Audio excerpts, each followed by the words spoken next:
Welcome to Security and GRC Decoded, the podcast where security, governance, risk, and compliance professionals, CISOs, executive leaders, and practitioners can stay ahead of industry trends and challenges. I'm your host, Raj Krishnamurthy, founder of Compliance Co. Join us twice a month to bring you expert insights, actionable strategies, and real-world stories to elevate your security, governance, risk, and compliance programs. Each week, we decode the complexities of GRC to help you make smarter decisions and drive innovation in your organization. Let's dive into today's conversation. Welcome. Hey, welcome to another episode of Security and GRC Decoded. I'm your favorite host, Raj Krishnamurthy. Today, we have the fantastic Val Dobrushkin joining us today. Val has more than 10 years of experience building security programs, running security programs at companies like No Name Security, ForgeRock. He's built those security compliance programs there, and he's currently the director of GRC at Trice. Val, welcome to the show. Thank you, Raj. Glad to be here. Well, I want to jump straight into the hot take, right? Maybe give us our listeners a view. What is the hot take? One hot take you have, one controversial opinion that you hold on security and GRC. Just how much we're all terrible at third-party risk management, that most companies don't do it right and don't place enough emphasis on making it effective, practical, and meaningful, especially for GRC. That's it. So third-party risk management sucks. Pretty much. So how do we make it better? I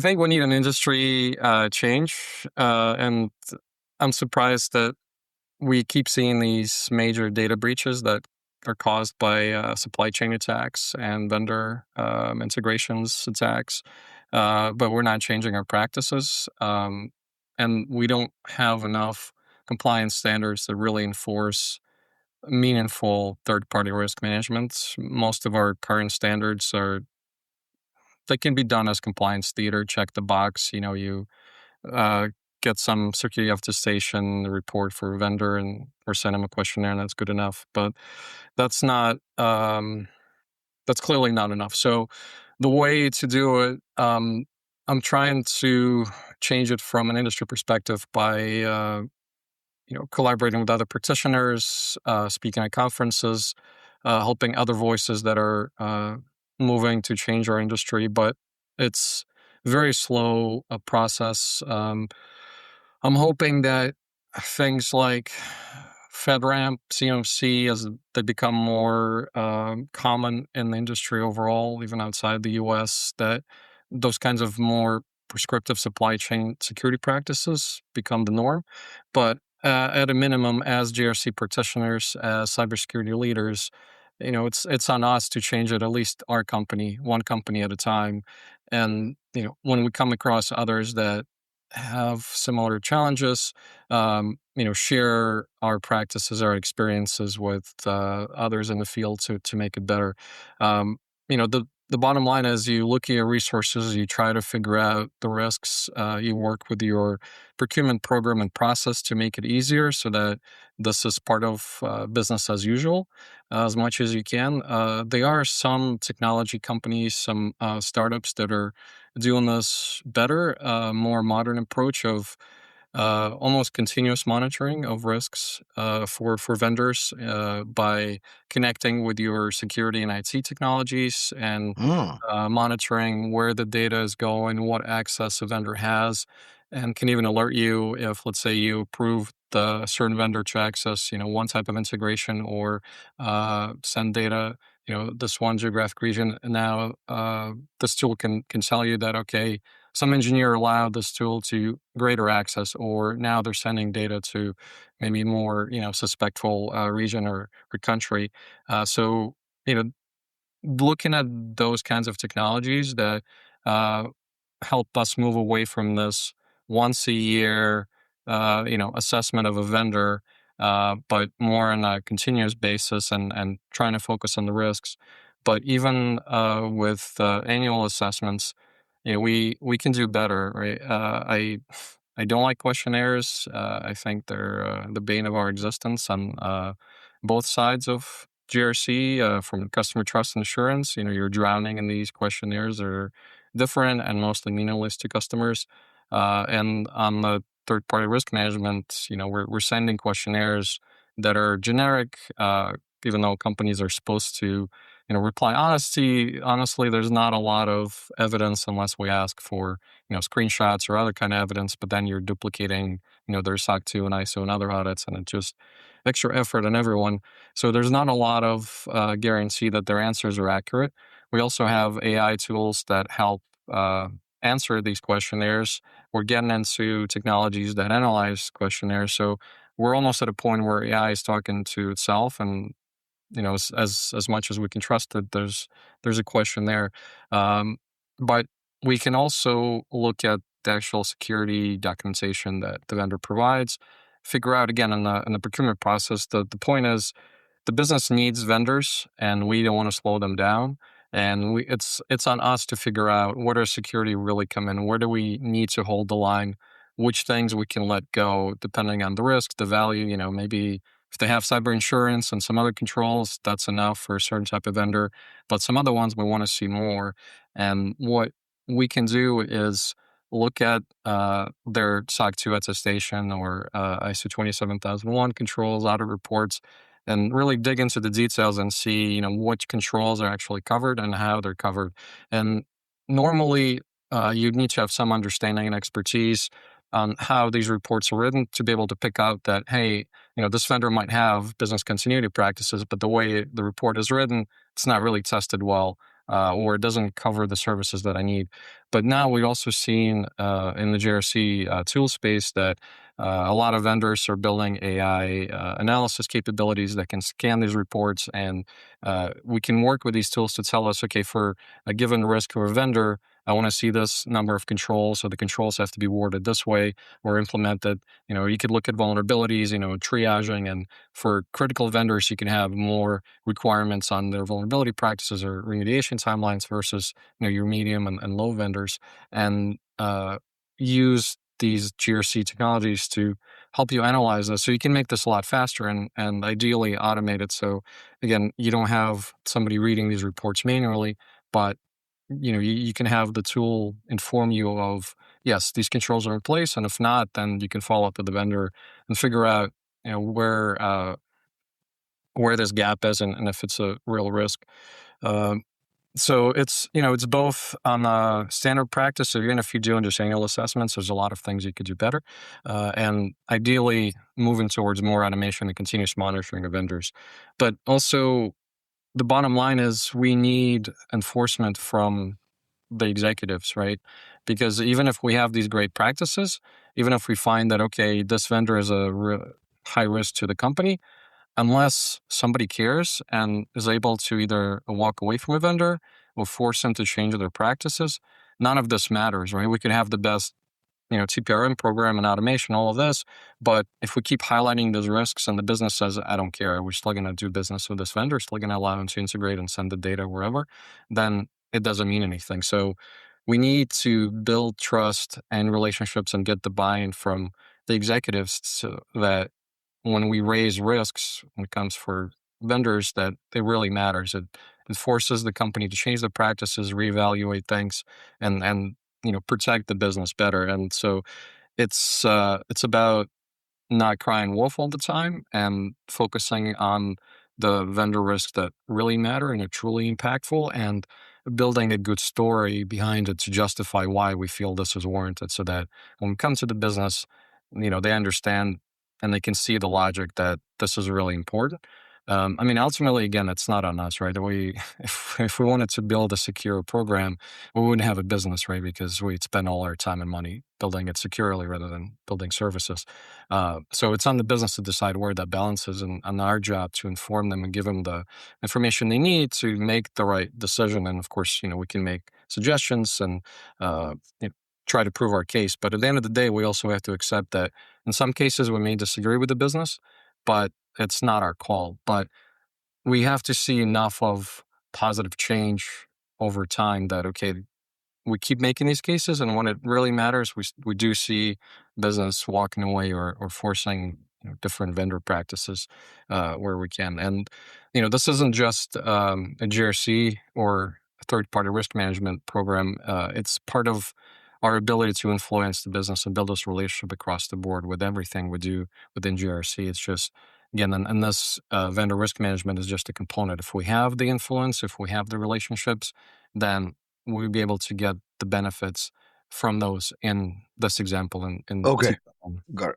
So I heard 5 things. One, you're saying number one, the frameworks have to be a lot more prescriptive than what they are today.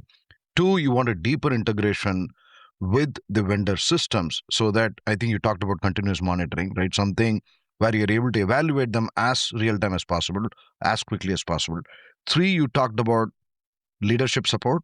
4, you talked about return on investment metrics that support the act of doing this, right, and the investments that the business need to make. And 5 that you said is you need to build enough relationship with the business teams so that this can be as smooth as possible, right? Why not SOC 2? That's the point of the AACPA trust criteria, right? Why not SOC 2? I mean, why do we have accountants evaluating security practices? I think that's that's the problem with GRC in a nutshell. I mean, I love accountants. My sister's an accountant. I know a lot of really great, I have a lot of great friends who are accountants, and in some ways, I have an accountant mindset too, right? This is why we do GRC. We want to check the box. We want to make sure things don't get dropped, don't get ignored. We dot all the T's across all the I's or whatever the other way goes. But it's not meant as a prescriptive standard. It's really good. It helps companies document their own additional controls, which I think is really valuable. Unfortunately, as an industry, we've come to the point where we don't have enough professionals understanding SOC 2 reports. So they're just accepting anything that's written, whether it's true or not, whether it has any controls. I've seen SOC 2 reports that have, board meets quarterly, basically, as the only control, and that's fine. Like that's acceptable. And it's, it's the benefit and the bane of a SOC 2 that most of the controls are optional. In some cases, you have more firm auditors that would like to see a bare minimum for different, the security trust service criteria or others, and they wouldn't allow a customer to do a SOC 2 and saying they do, security, availability, or confidentiality unless they have this bare minimal set of controls.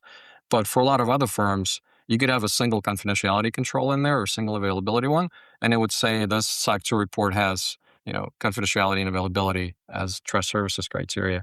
And so there's not an industry standard for what's acceptable, and it's too flexible, and it's meant to be customer driven. So a customer really decides what controls go into a SOC 2 report. So, as a consumer of those reports, you're grasping for straws. You're trying to understand, what this audit report represents, if it has the controls it has. Also, every audit firm writes them differently, the way just the layout and 2 reports could have the same controls, but it might take you an hour to understand that they are the same, just in the way they're represented and written, and got it. Even the verbiage can be different. And unfortunately, I've seen firms, including some big names on them, that just fraudulent. Like they list the controls, but I know for a fact that they're not there. They're not there. And you said something very interesting. So if I think about some of the accounting metrics, right? For example, return on net assets that the financial controllers typically use, right? Or sales outstanding. These are well-defined sort of metrics. And the way that we arrive at these metrics is because there is a basic framework by which you can do accounting, right? What are the chart of accounts? How do you debit and credits, right? What is an expense? What is a revenue? So how do you recognize revenue? So on and so forth. The challenge I've consistently seen with cybersecurity is that where is the chart of accounts for cybersecurity, right? How do we establish the baseline first before we talk about common metrics? Have you thought about this well? Have you come across this? What are your thoughts, your take? Yeah, I mean, we try to speak the same language and try to use financials where we can, because most of the time, right, the board, the executives, they look at dollars as the main talking points. What is it going to cost us, to protect ourselves, or if we don't protect how much is going to, remove our revenue or our ability to do business. And in some cases, you can use it on the customer trust and assurance side, work with the sales team, look at the market, look at your competitors and say, hey, if we add this, I don't know, ISO certification or a high trust one or whatever, it will get us into this market.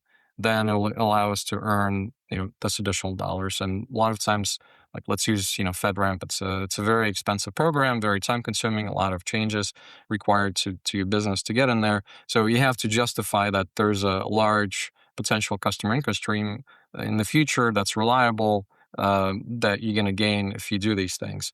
And a lot of times you could leverage these to say, okay, we're going to do this to reach a certain market, to earn certain revenue, but we're going to scale the controls beyond just that market. That's going to be full organizational control compliance, so that we're getting the benefits just to the whole company outside of a specific target market. But it's harder when we're looking at risks, right?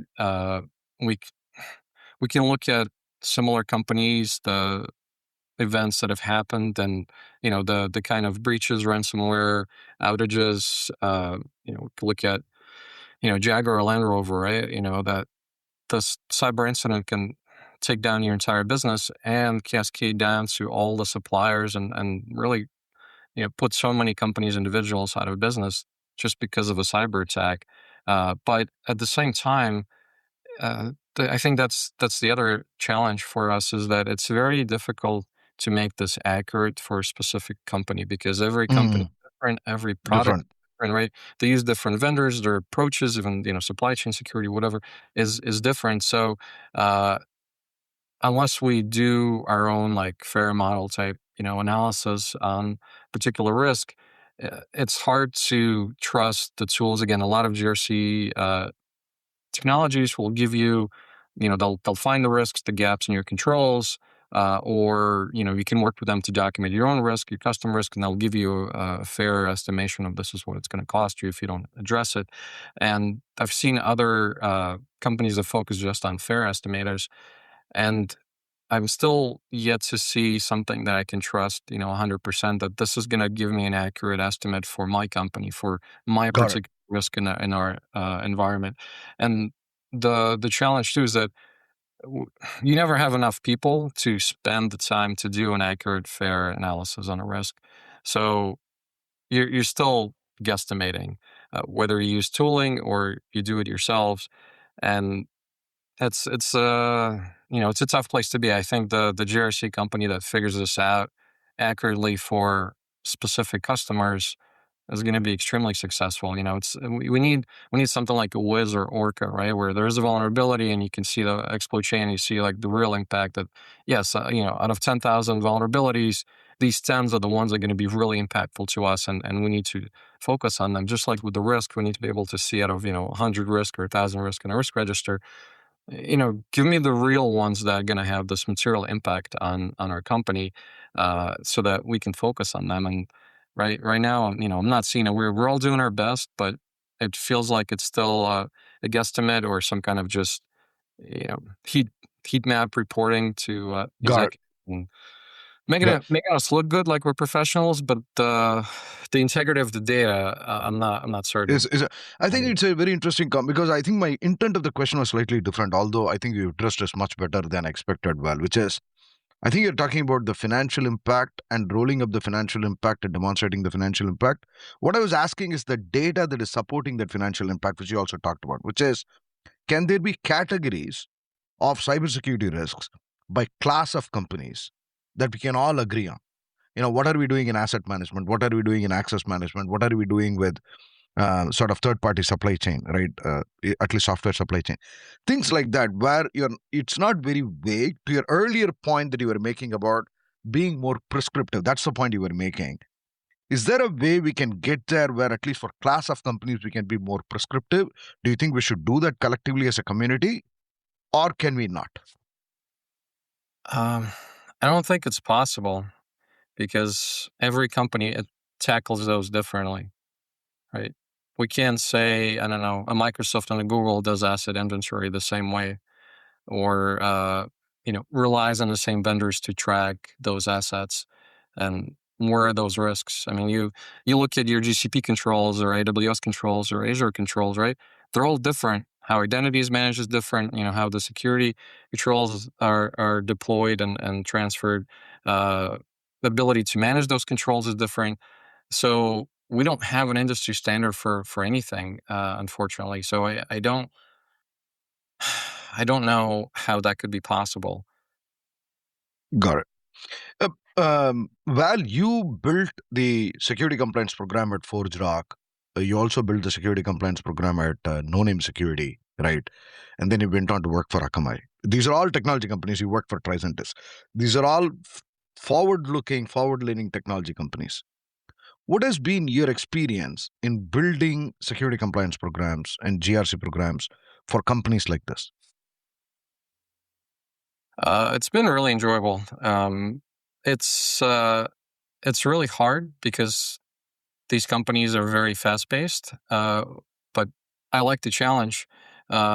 It gives you the benefits that if you have a good story, you're going to get the backing of the company that, hey, we're changing the practices, we're adding tooling, it's going to save us money, it's going to automate, it's going to add more security. But at the same time, you also have to find ways to keep up with things that change all the time. And this is where your relationship building and understanding the company culture. Every company is different, right? There are dynamics between different teams and executives, and where like GRC and security can be looked in, can be involved.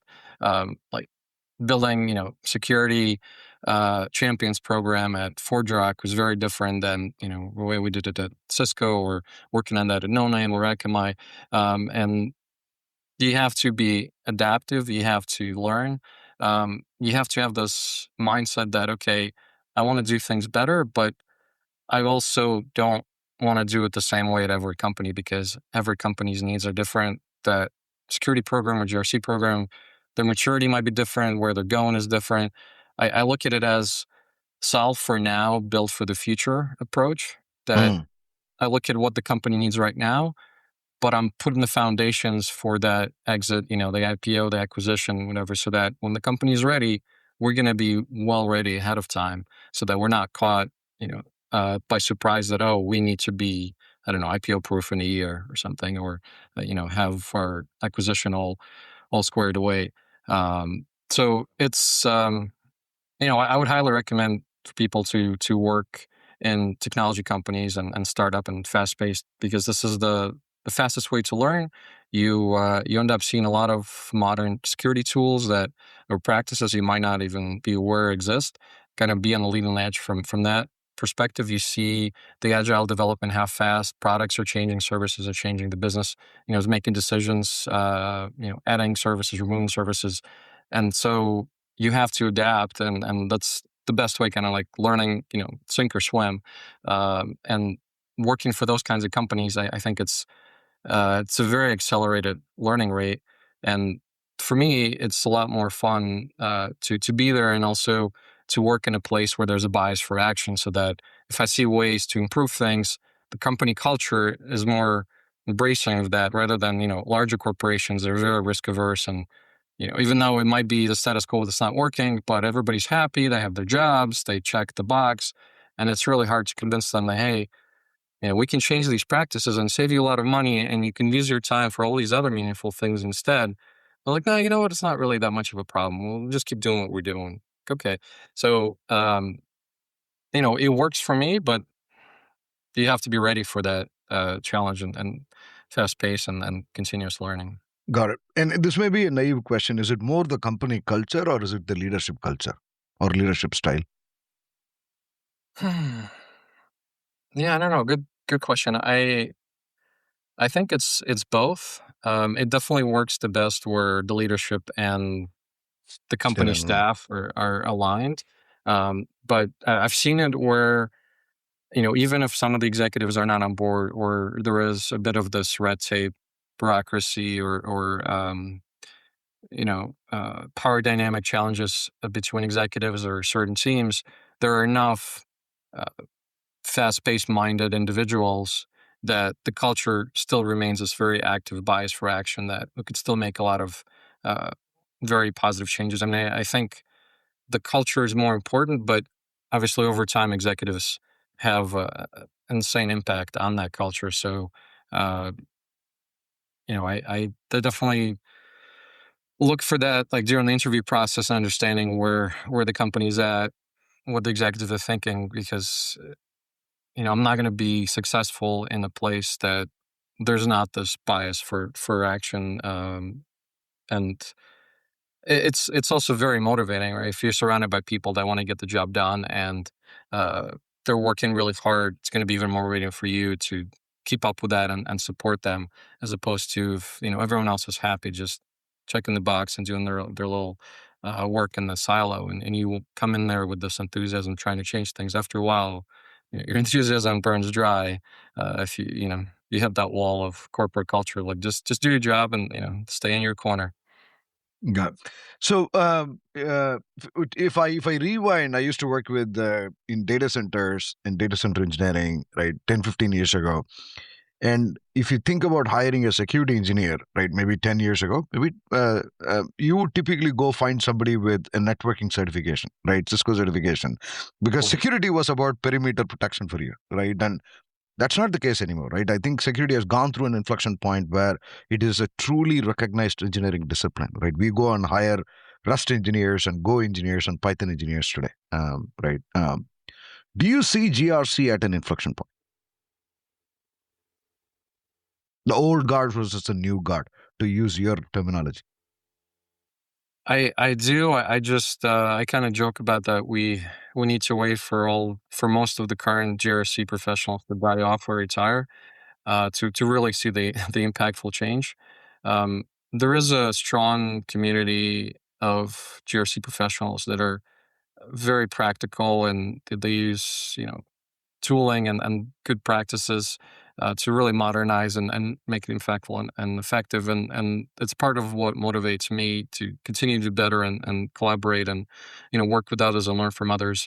But overall, and I see that in larger security conferences and GRC conferences, I still get a sense of there are too many people that are happy with this checkbox approach to GRC.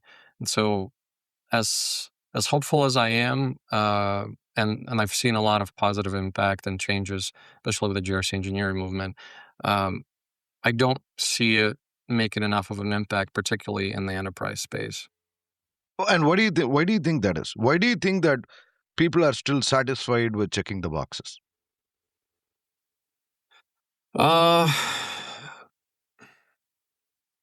I think either the security leadership has enough challenges to solve for enterprise space, where GRC is seen as just get me through those audits and keep the lights on kind of thing. Not so much of help me make a positive revenue impactful decision and security risk reduction decision place.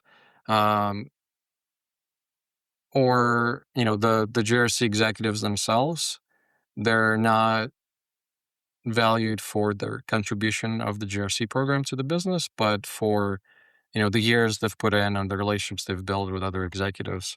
And like we talked about before, right? It's hard to come up with meaningful metrics, and so with enterprises, I see things like, okay, we've added a certain number of certification attestations or locations where we've expanded our existing ones, and they get a clap on the back that we're adding to our market impact, but they're not being evaluated on, is this actually like reducing third party risk? How much of a revenue we're really making on the sales process of the customer trust insurance program? Our policies and training, are they actually making a difference? Are they helping anybody? Or is this just, again, check the box kind of, we have it, it helps us get the audits, but nobody reads it, nobody understands it. None of our employees really care about our policies, and the training's not actually making them do better in terms of their security practices or phishing, AI, deepfake awareness or anything.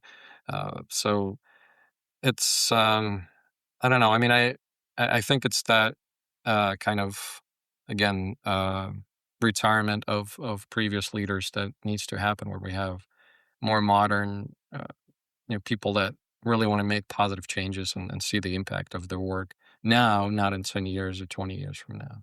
Got it. No, makes sense. And in our last conversation, Val, you said something very, very profound that I want to bring up. You said security is harder to justify, but GRC can.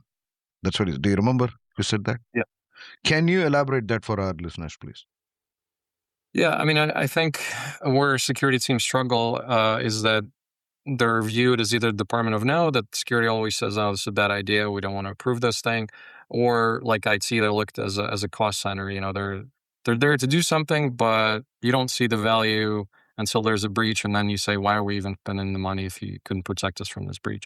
So it's really hard to justify. But GRC, especially again because of the customer trust and assurance angle, we're directly revenue supporting business. So we help vendors or customers look at us as a trusted vendor, right? And we can both accelerate the due diligence and like onboarding process of what it takes to get our company approved as a trusted vendor by this big enterprise customer, and we help the business again reach those markets, uh, reduce the overall time or decision making that customers have, that okay, picking vendor A from vendor B and the products look similar, but look, they've had less outages, they've have a lot more of the security privacy attestation certifications, they have a really good you know security story on their trust center, or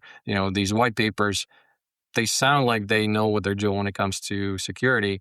And so I'm leaning towards doing business with them. And this consists of just the approach of some enterprises.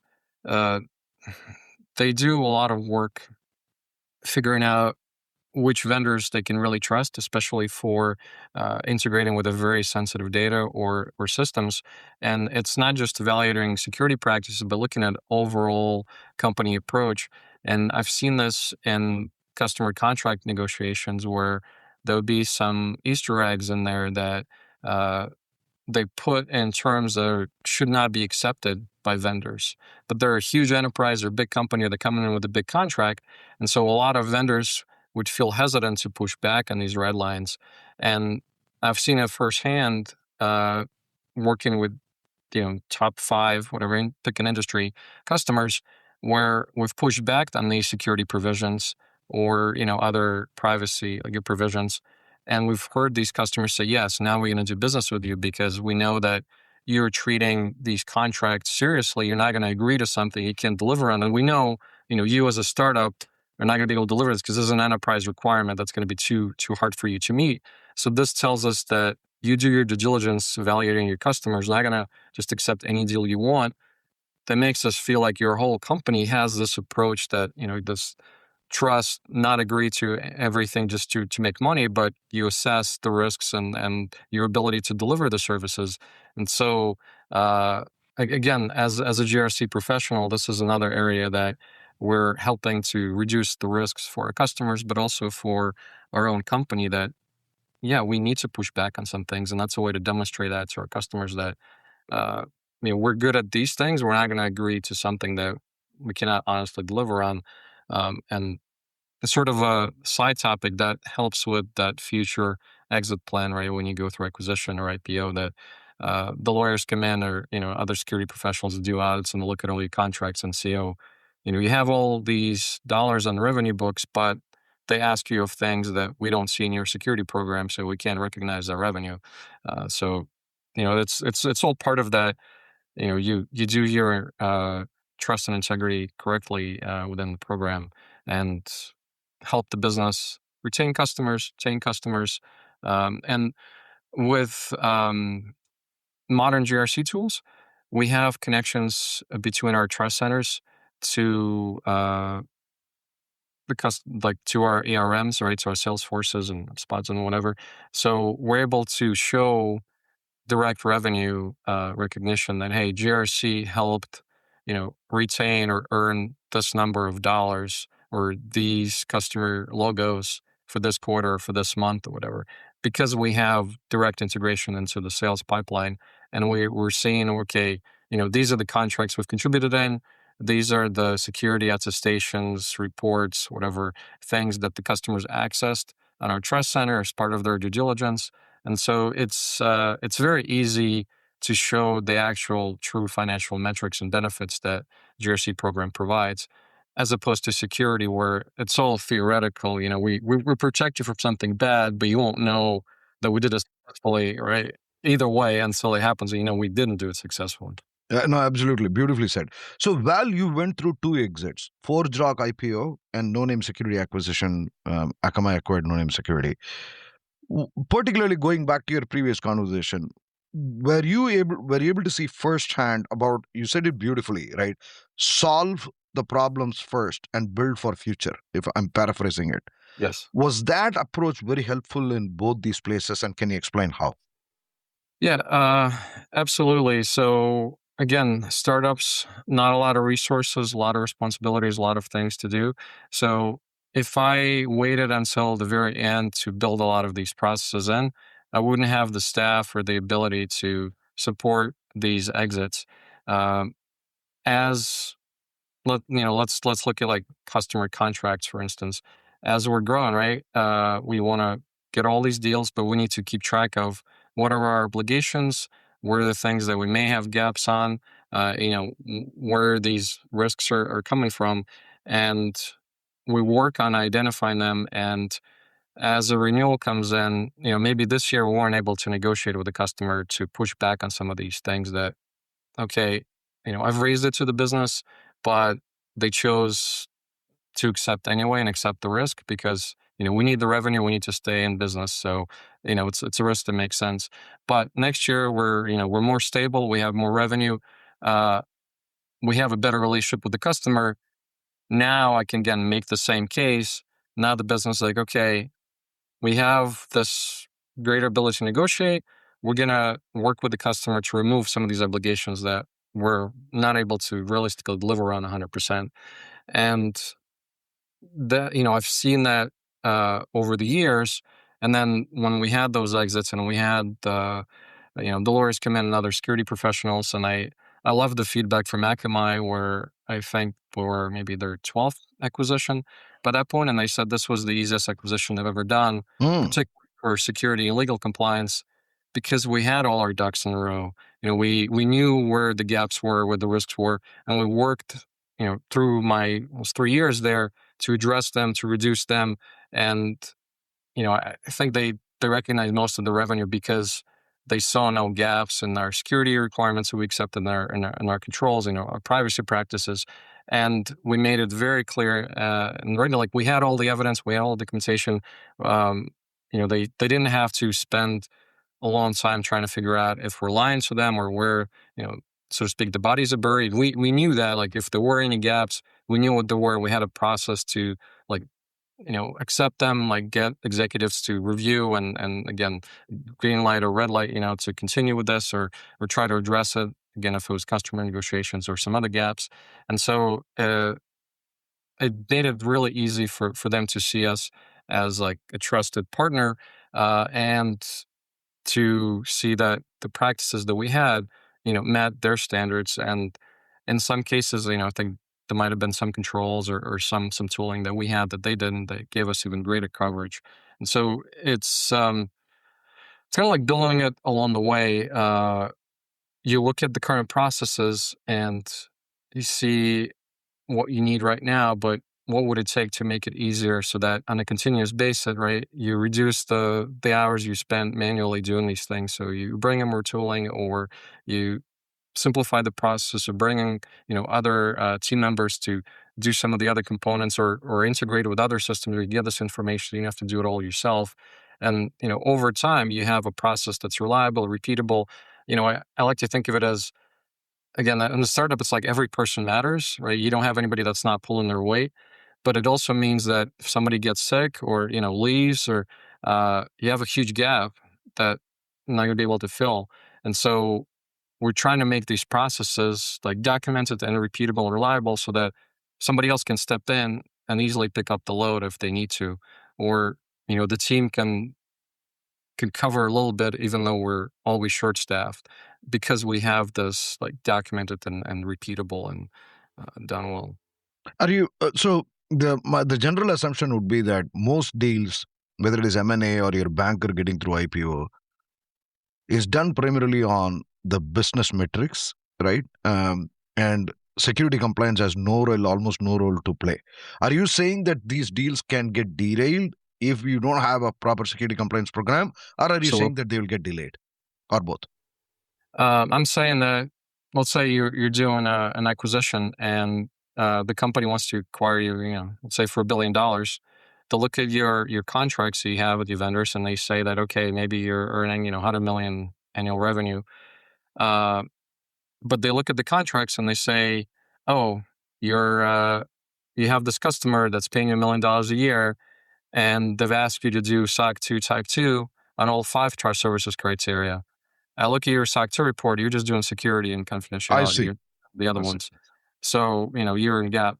I mean, this is a very simple one, but there are other ones that I've seen where there are a lot specific controls in there that they can see this is, you're in breach of contract. So, and obviously, right, the company's acquiring you, it's in their interest to try to reduce your revenue. So they buy you for a smaller chunk of change. So they're looking for these gaps in contracts so that, instead of paying you $1 billion to acquire you, they'll pay you 900 million because again, your revenue is not to the level that they expect to be recognized. And that was really interesting for me to like experience and see that. And I don't think we place enough emphasis on that in the security industry that, ultimately, right, most companies want an exit, and this really makes a difference. So if we say we're taking on these obligations and contracts, we have to be mindful that, okay, if it's a startup early in their journey and they have to take this money or they're going to go out of business, that's one thing.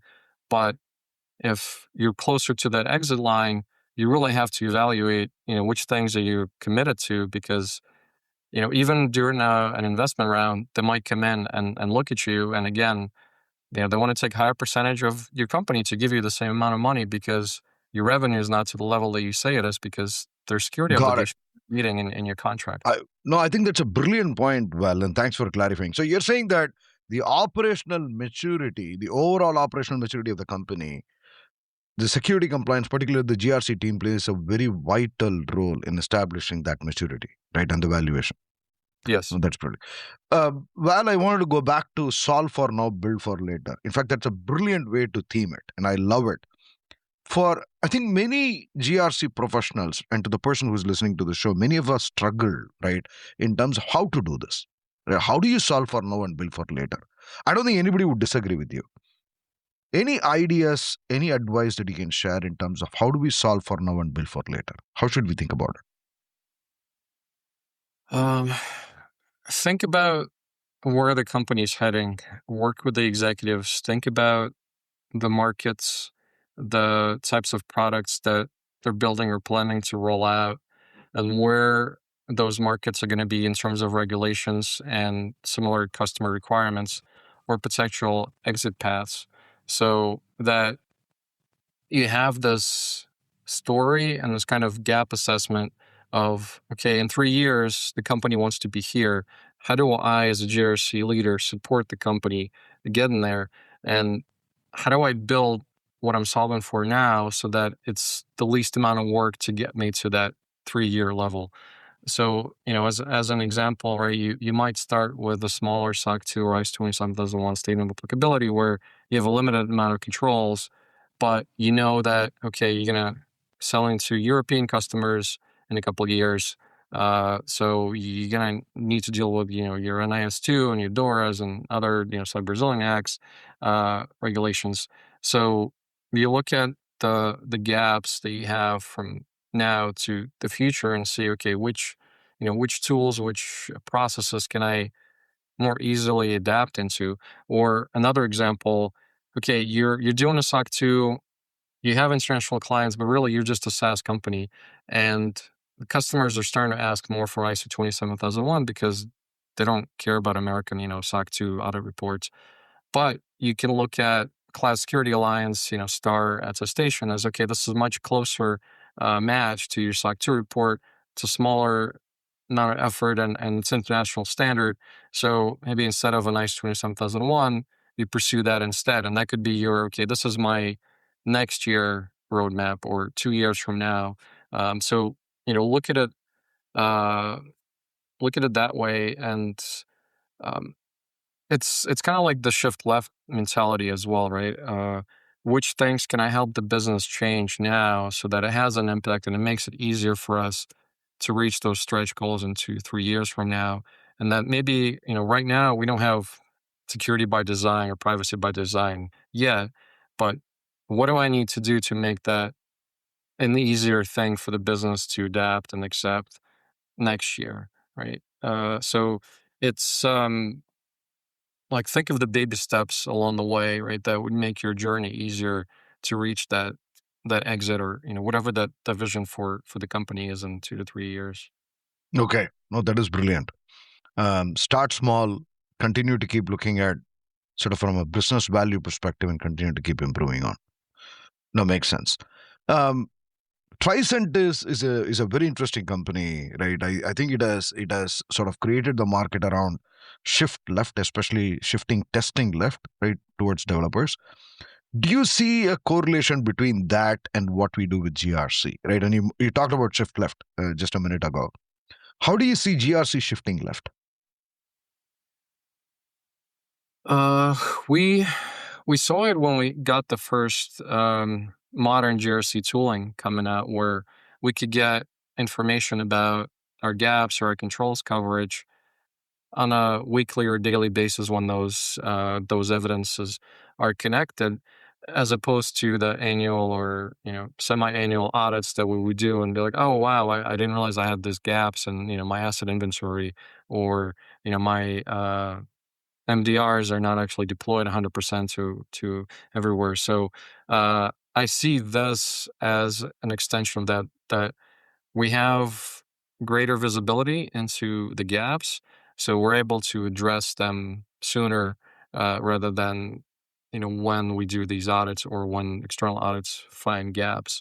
And but it's also a mentality, right? Like, we have continuous improvement requirements in the ISO standards that everyone kind of takes for granted, but they're there for a reason. Like, everything we do, every audit we go through, internal, external, it's an opportunity to reevaluate and see what can we automate better, what can we learn faster, where can we reduce the time we spend on these things, and that's everything in GRC.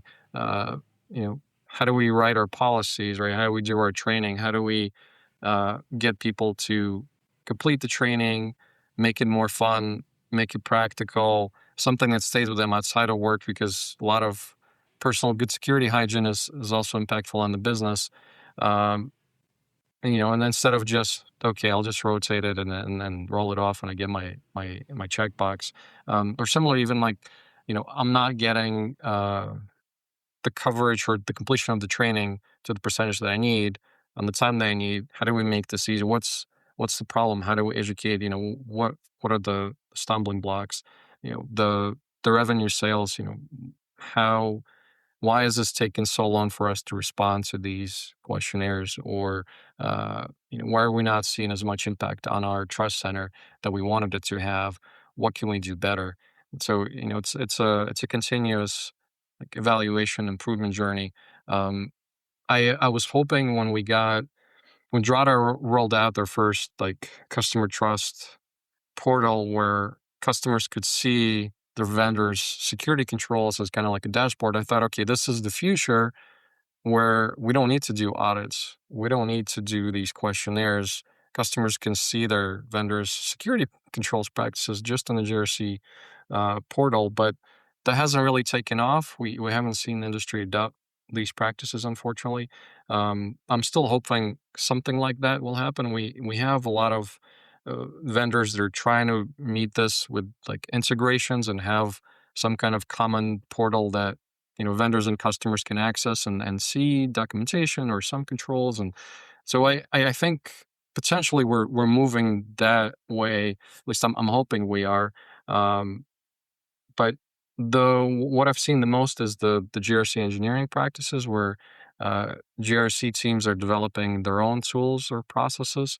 We're doing a lot more automation, even with like legacy systems, to again get the evidence, get the information faster instead of just again manual audits, manual screenshots. So we're doing more of that. Um, I don't I don't think it's enough. I think we need like a security champions rethink where GRC is part of that.